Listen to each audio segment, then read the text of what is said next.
जब हनुमान चढ़े गढ़ लंका, कहे मदोदर रावण से। जब हनुमान चढ़े गढ़ लंका, कहे मदोदर रावण से। रावण तू तो अच्छा न कैला, सीता के लैला चुराई बन से। रावण तू तो अच्छा न कैला, सीता के लैला चुराई बन से।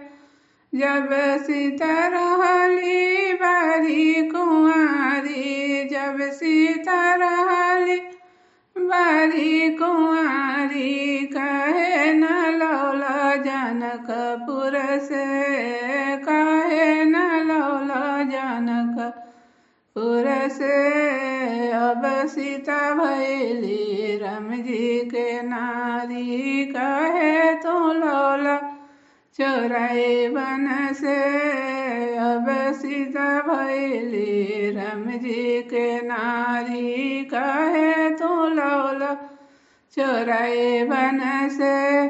तोहरे बहनिया है सुपन खिया, तोहरे बहनिया है सुपन खिया। नकिया कटौली बिरल छुमन से, नकिया कटौली बिरल छुमन से। जब हनुमान चढ़े गढ़ लंका, कहे मदोदर रावण से। जब हनुमान चढ़े गढ़ लंका, कहे मदोदर रावण से।